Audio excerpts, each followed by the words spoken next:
John Lund as Johnny Dollar. Bob Creel, Johnny. Tri-State Limited. Oh, hiya, Bob. Listen, want to read your letter. It says, if you want to know who killed Martha Williams, you pay no mind to that person or persons unknown. Look close to home. Real close to home. Well, there you are.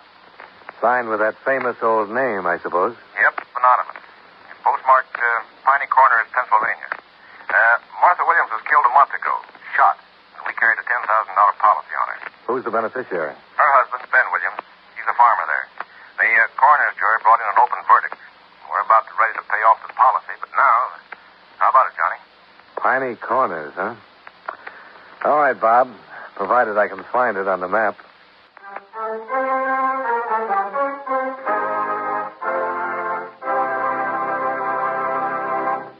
Expense account submitted by Special Investigator Johnny Dollar to Home Office, Tri-State Assurance Company Limited, Hartford, Connecticut. The following is an accounting of expenditures during my investigation of the Piney Corners matter.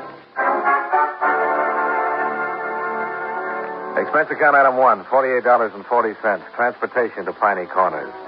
A town of 1,200 people, one inn, one restaurant, one general store, and one constable.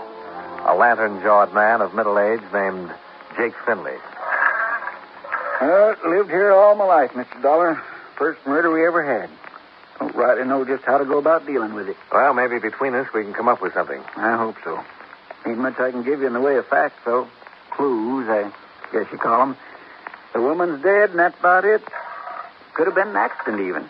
What do you mean, accident? Hunters from the city come through here regular, shoot at anything that moves. One of them might have done it unintentional, then got scared and run. A city hunter with an old-fashioned squirrel rifle? That's what this bullet was fired from. Well, I said it could have been accidental. I didn't say it was.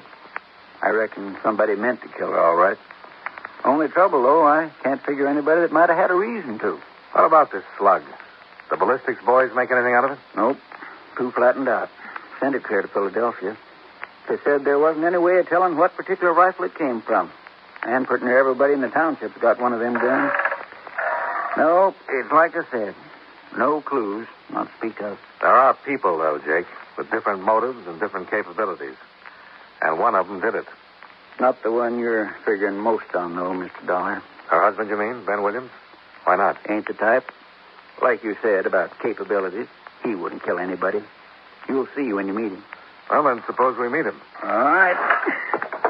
Farm is just outside of town. I'll drive you out there. But the township's kind of frugal with money, and I will have to ask you to pay for the car expense.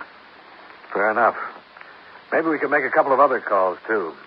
I'd like to talk to the coroner. You already have. I'm the coroner. Well, let's go.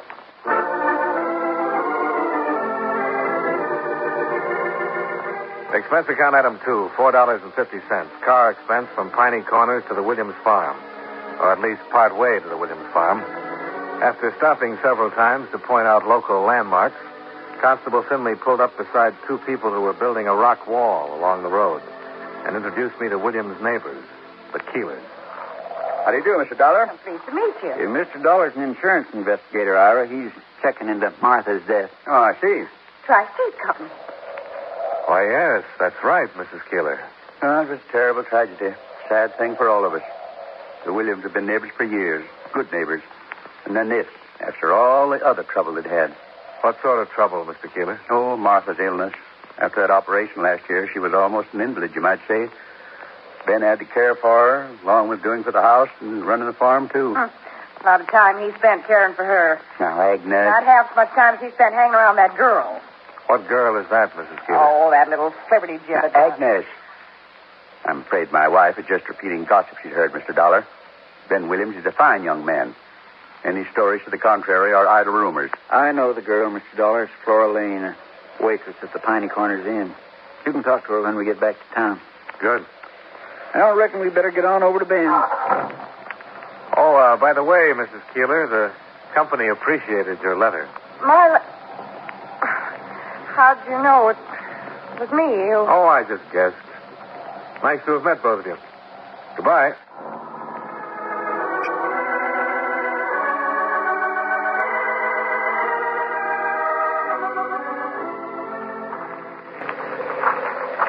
It ain't much farther now. Williams' house is right ahead of us. You figure this is how the killer got away, down this draw, huh? Yep. As far as the road, back where we left the car. Couldn't have been seen from either the Keeler place or the Williams house. The brush is too thick. Yeah, that all right. Let's see now. Over about there is where I calculated the shot was fired, Broughton. Right next to that survey marker. Here, come on, I'll show you. What was the survey for? Well, they was figuring to build a turnpike through here last year. Finally picked someplace else a few months ago. Too bad. It'd have made this land worth something. Now, let's see. Martha Williams was sitting in that big front window there. Ben's put the glass back in since. It was long about dusk. Miss Keeler was in the room with her. She'd brought over a cake or something. And somebody standing above where we are now fired at her through the window with a rifle and killed her. And got away. Back down the draw there, I figure. Tell me something, Jake. This waitress at the inn, Flora Lane. She pretty? Well, tastes differ. She's pretty enough. Was it just a rumor? Or was Ben seeing her before his wife was killed? Oh, he stopped by the restaurant once in a while. Cup of coffee, piece of pie. He was doing all the cooking at home. He got mighty tired of it, I reckon. And what about now? Is he still seeing her? He eats most of his evening meals there, if that's what you mean. How about his wife? Did she have any chance of getting well eventually? Not according to the doctors. They said she'd be an invalid as long as she... You're barking up the wrong tree, Mr. Dollar. It adds up, Jake. A pretty girl in the offing, young and alive, an invalid wife and a rundown farm. Now, he wouldn't be the first man who's gone wrong trying to get out from under a burden like that. Yeah. Not Ben, no. It ain't his nature. Come on, let's go up and talk to him. You'll see when you meet him. Why would Mrs. Keeler go out of her way to get him into trouble? Send him that letter? Well, she's always been a good friend of Martha's, but she never has like Ben. I don't know why. That's just the way she is. I wouldn't put no stock in what she said.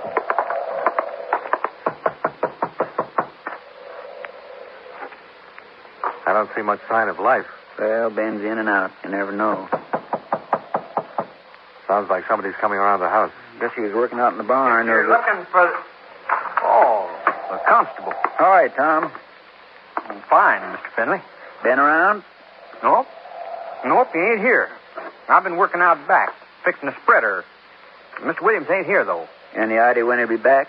Nope, he didn't say.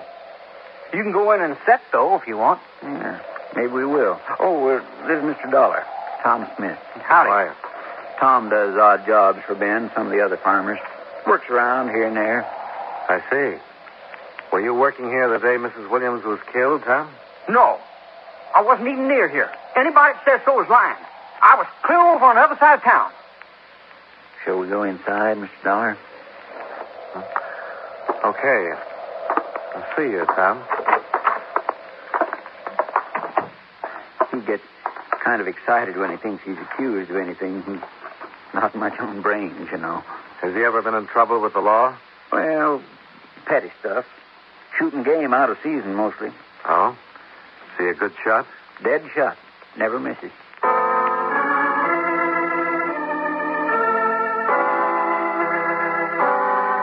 We waited in the parlor for a while. The room where Martha Williams had died. Gradually, the sun dropped behind the hills, and Ben still hadn't come back. We finally left and drove into town. I arranged to meet Jake, the constable, later at his office. Then I walked over to the Piney Corners Inn to eat dinner. There were half a dozen tables in the place, all empty. I was the only customer. The waitress was pretty and friendly and fitted the description. Feels like it's turning out to be a cold night. Yeah, it sure does. We have some awful good pot roast this evening. I think you'll like it. All right, fine. You're a stranger in town, aren't you? Yeah.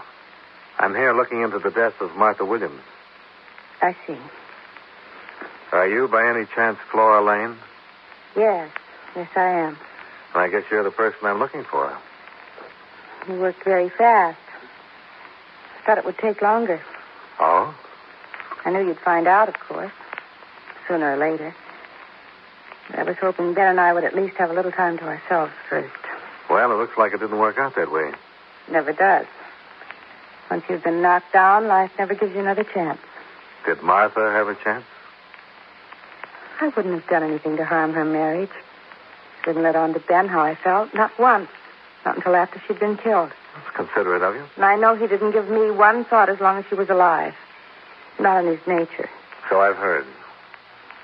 Doesn't it mean anything at all when a person's acquitted? Acquitted? Acquitted of what? Well, that other... I thought you knew. I thought that's what you... Maybe you better tell me about it, Flora. I'll find out anyway. Now that I know what to look for. Yes, you could, easy. 4 years ago in Chicago, I was working as housekeeper for a family. The wife died suddenly. They said I did it because I wanted to marry the husband. I was tried for murder.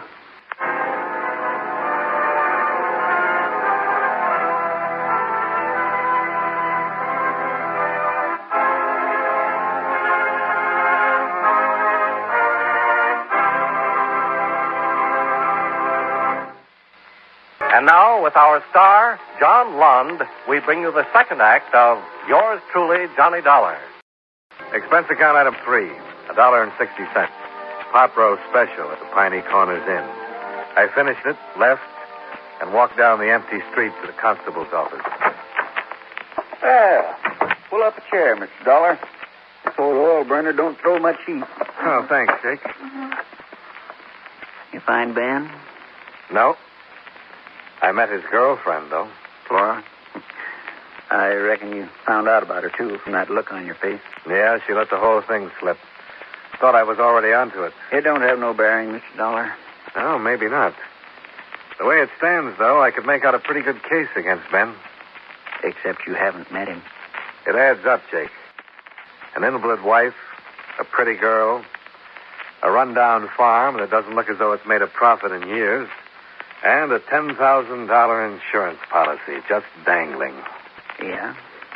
In fact, it's even worse a picture if you look at it that way. What do you mean?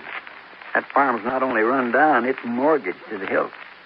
Ben needed money for that first operation last year, and the others later. The bank wouldn't touch it. Well, what happened? Our Keeler came through and helped him out. $7,500. That farm wouldn't bring $4,500 if it was sold tomorrow. Naturally, Ben feels pretty obligated. And $10,000 would take the pressure off all the way around. Huh. I've been wondering about something. You said that nearly everybody in the township had one of those old-fashioned squirrel rifles. What about Ben? No, just a shotgun. Yeah. I saw it when we were out there, hanging over the mantel. And I noticed something else at the same time. The hooks the gun was hanging on. They hadn't been put there for a shotgun. They were too far apart. But I think they'd fit a squirrel rifle just fine. Ben's not one to lie, and he told me he didn't have a rifle. But that's something else I've been studying about, Mr. Dollar. I kind of half remember seeing a squirrel gun hanging over that mantel in years gone by.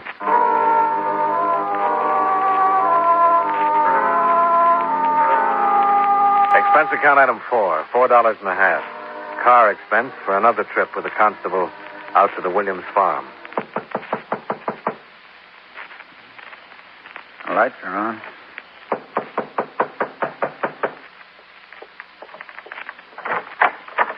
Oh, evening, Jake. And Ben? I'd like you to meet Mr. Dollar. Hi. How are you? Well, turning sort of cold out, huh? Yes, it is. Mind if we come inside, Ben? Oh, sure. Sorry, Jake. Come on back to the kitchen. That's the only room I keep a fire in. Pull a couple of chairs out from the table there. Thanks. I'll see if I can shake this grate down a little. Get the draft started. You got some business out this way, Jake? Well, yes. As a matter of fact, we're here to talk to you, Ben. Oh? Mr. Dollar here is an investigator for the insurance company that's got the policy on Martha. He aims to find out who killed her. Oh, I see. You got any idea about it yet, Mr. Dollar? Yes, an idea, but nothing more than that. You mind telling me? No, I don't see any reason not to put the cards on the table. The way things stack up right now, looks like maybe you killed her, Ben. That's a lie. Well, I wouldn't harm a hair on her head. I said looks like. Looks can be deceiving. What do you mean? Mr. Dollar's been checking here and there, Ben, talking to people, the Keelers and Flora Lane. What's Flora got to do with it? Nothing. Or she could be part of your reason. Well, I didn't even make her acquaintance hardly before the last week or two. What about Mrs. Keeler? She's a friend of yours, isn't she? Well, she's a good friend of Martha's. Why do you ask? She thinks you killed your wife. She wrote a letter to the insurance company. Why, she's crazy. I always knew she never liked me, but I didn't figure she'd go that far. Ben, whatever happened to that squirrel rifle you had around the house? The week before Martha died, somebody... Well, how'd you know I had it? What happened to it, Ben? Jake, I didn't lie to you, actually. You asked me if I had a rifle, and I said no. And I didn't then. You didn't ask me if I had one. Where's the rifle now, Ben? Well, I don't know, Mr. Dollar. It was stole the week before Martha was killed, and I ain't seen it since. You didn't say anything to me about it being stole. How come you didn't report it? Because Martha asked me not to. She thought she knew who took it, and she wanted to give them a chance to make good. And she was like that, always giving people a chance. But after she was gone, after she'd been shot by that same kind of rifle, you still didn't report it. Because of how it'd make things look. Reporting afterward that the gun had been took before. Don't you see? Who had a chance to steal the rifle, Ben? I don't know. The only ones I can think of that was in the house that week are Mrs. Keeler and Tom Smith. Tom Smith. Jake, is that the kid we met here this afternoon? Yep. He's taken things before, Mr. Dollar, and he's crazy about guns. Oh. Maybe we ought to check into it.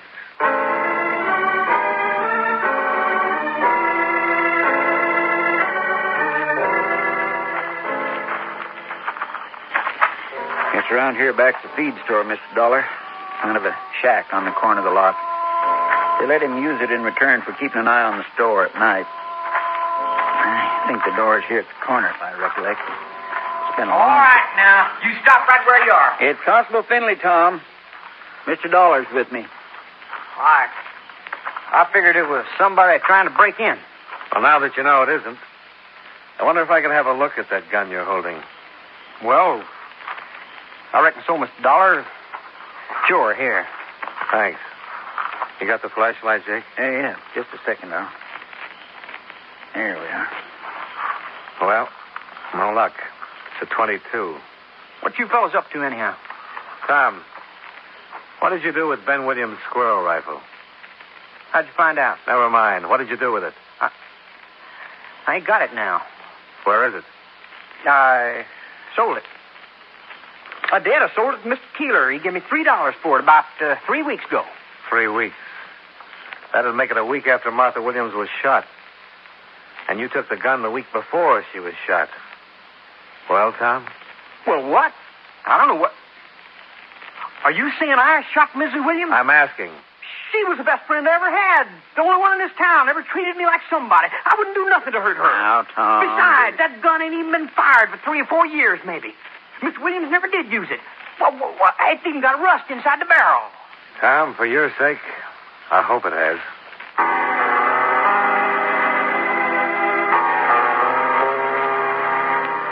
Expense account item 5, another $4.50 for the loan of Jake Finley's car to drive out to the Keeler farm and pick up the stolen rifle. As I walked up to the porch, the door opened. Oh. Evening, Mrs. Keeler. Oh, it's you, Mr. Dollar. Is your husband at home? Oh, yes. He's in there working on his accounts. Mr. Dollar, about that letter, it was a terrible thing to do. Well, I don't really think Mr. Williams had anything to do with Martha's death. And I don't hate him either. In fact, not that Ira isn't steady and reliable, but, well, life on a farm isn't easy for a woman at the best. And she wants more than just cold, hard profits and grasping for more and more money. She gets silly notions. Mrs. Keeler, I don't... She wants warmth, that's all. Nothing more. And Ben wouldn't even pay any attention to me, Mr. Dollar. You understand. Yes. I think I do.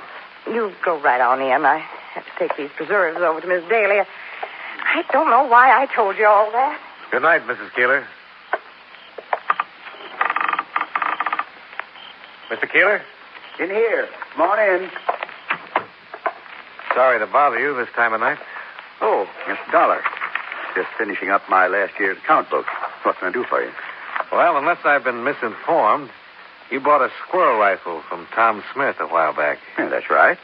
Hanging there over the fireplace. $3. Quite a bargain. Of course, I wouldn't be surprised if he stole it somewhere. He did. From your next-door neighbor, Ben Williams. I'm out $3. And I'll take it over to Ben in the morning. I wonder if I could look at the gun, Mr. Keeler. We're trying to check on Tom's story. Of course. Go right ahead. I'll just finish this total while you're doing it, and we'll have time for a chat. Fine. He went back to the ledgers on the table in front of him, and I reached up and took the rifle down from the hooks over the mantel. Tom Smith had told the truth. There was rust in the barrel and on the breech. The gun hadn't been cleaned nor fired. But I saw something else, too. The hooks over the fireplace. They were old and rusted and set firmly into the mortar. They'd been there for years. Find out what you were after, Mr. Dollar? More than I was after. I know who killed Martha Williams. Tom Smith? Murders are ordinarily committed because of hate or for gain. Now, hate didn't seem to fit in this case, but gain did. Who benefits? At first glance, Ben Williams, the beneficiary of the insurance policy. Oh, I don't believe it. No, neither did I, not completely. Didn't quite add up. Maybe it was too obvious. No, it wasn't Ben, Mr. Keeler. It was somebody who stood to benefit even more than he did from that $10,000 policy. Who? Somebody who made a $7,500 loan out of kindness. That in itself should have tipped me off, Mr. Keeler. As Jake says, it wasn't in your nature. My nature? And, of course, it wasn't kindness. It was good business at the time, because a turnpike was being planned that would make the farm worth twice that loan. But the road fell through, and you were stuck with a worthless farm, unless Ben could get money to pay you. I imagine that's when you started thinking about murder. You're accusing me of murder, Mr. Dollar? Those hooks over the mantel have been there a long time. Where's the rifle that hung there before you bought this one from Tom Smith? There might not have been one. The neighbors will remember. Here, let me just put down this final total. There. I had a good year last year. Very good year. I doubt it's going to be that good this year. Well, no regrets, Mr. Dollar. It's like farming. You take risks on drought, frost, insects. Sometimes you lose. Make a mistake. I knew I'd made a mistake the second I pulled that trigger. It was just a matter of time. The gun's buried out behind the barn.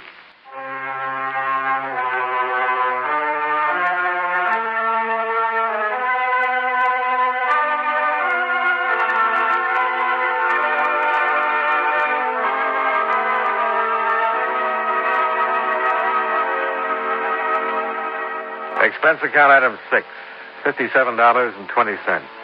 Incidentals and transportation back to Hartford. Expense account total, $120.70. Yours truly, Johnny Dollar.